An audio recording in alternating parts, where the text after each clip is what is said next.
How Takaichi's landslide win rattles Beijing on three fronts. Commentary. Japan's House of Representatives snap election on February 8 delivered a stunning victory for Sanai Takaichi. Her Liberal Democratic Party alone won 316 of 465 seats, a post-war first for a single party to hold a two-thirds majority. This marks a turning point for Takaichi's career and Japanese politics. Meanwhile, the Chinese Communist Party, which has been scheming to undermine her, takes a major hit and faces setbacks in three scenarios. Takaichi's clout in the LDP and Japanese politics skyrockets. The 2023 political fundraising scandal hammered the LDP, leaving it short of majorities in both houses. Takaichi gambled big on this snap election. As a non-factional prime minister, she traveled 12,480 kilometers in 12 days, stumping for colleagues and turning her high approval ratings into seats. The LDP surged from 198 to 316 seats, a gain of 118. This places Takaichi at the peak of her power within the LDP, enabling her to bolster prime ministerial authority, advance her agenda, and even overhaul the party, potentially reshaping Japan's political landscape for good. The vote redrew Japan's political map, wiping out 70% of opposition seats.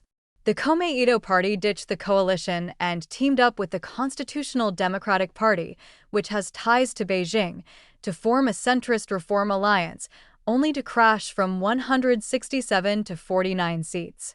Big names like 19-time winner Ichiro Ozawa and former Democratic Party Deputy Prime Minister and Foreign Minister Katsuya Okada were ousted.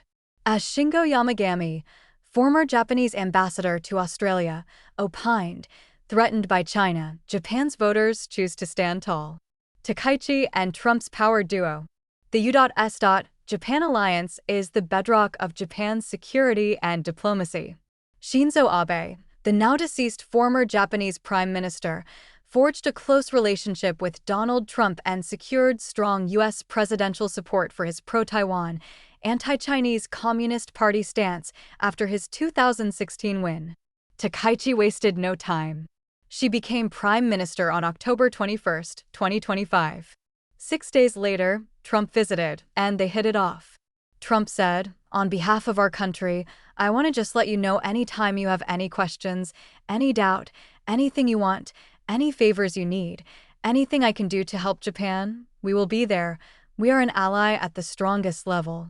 When Beijing pressured Takaichi about her remarks during a November 7 parliamentary session, where she said a Chinese attack on Taiwan could pose a survival-threatening risk for Japan, Trump contacted Xi on November 24 and then called her.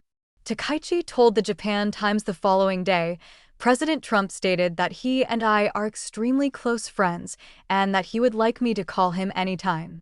Ahead of the February 8 election, Trump posted on Truth Social, "It is my honor to give a complete and total endorsement of her and what her highly respected coalition is representing." Trump congratulated Takaichi on her victory, posting on social media, "I wish you great success in passing your conservative, peace through strength agenda. The wonderful people of Japan, who voted with such enthusiasm, will always have my strong support." Trump's term runs until January 20, 2029. Unless unexpected events occur, Takaichi is likely to maintain her position through the 2028 upper house election, at least more than 2 years of her and Trump deepening the alliance and countering CCP threats to Taiwan. Perhaps the days are gone when Japanese leaders changed so often that Washington stopped taking any prime minister seriously because their tenure was so short. Having Takaichi in office for the long term helps stabilize the situation. Japan will ramp up military power, teaming with U.S. to deter CCP. Post-war Japan reinvented itself, becoming the world's second-largest economy by 1968, a position it held until China overtook it in 2010. Now China boasts that its GDP is over 4 times Japan's. As to China's military strength, China expert Akio Yaida estimates that China's military budget is at least 4 times bigger than that of Japan. And the Stockholm International Peace Research Institute claims that China has the world's 3rd largest nuclear arsenal. China touts that it has 3 carriers and 3,000 missiles as of 2025.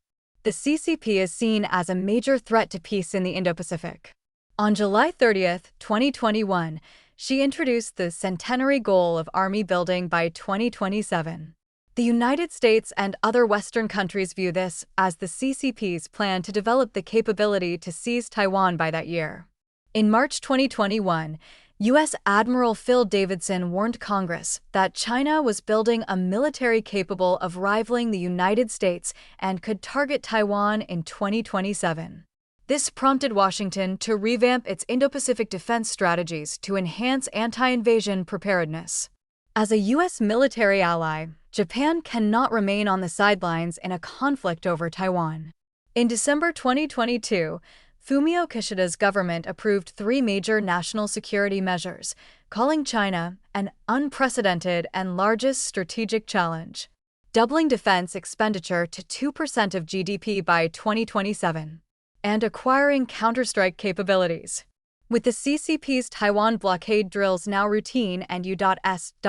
China military jostling intensifying, Takaichi ordered another security document revamp right after taking office in October. The Japan News reported on January 11, citing government sources, that the government intends to include strengthening defense capabilities in the Pacific Ocean as a key element in the 3 security documents scheduled for revision this year. In her book titled Kokuryoku Kenkyu, Takaichi questioned the 3rd principle of Japan's 3 non-nuclear principles: not to possess, produce, or permit the introduction of nuclear weapons in Japan. She argued that in a security crisis, rigid adherence to the no introduction principle could be unrealistic if Japan expects the United States to provide credible extended nuclear deterrence. This election gives Takaichi a mandate. Japan's military speed-up is a reality Beijing must face. Conclusion. The 21st century has seen 2 long-term cabinets in Japan, Koizumi Junichiro and Shinzo Abe. Takaichi could create a 3rd. In a post-win interview, she said, "I will stake my position as Prime Minister on the election results." The Prime Minister also stated after the election, "Strengthening and enriching the Japanese archipelago marks the beginning of a very heavy responsibility. I feel a renewed sense of resolve." Expect big changes under Takaichi. Beijing's panic is unmistakable and cannot be concealed.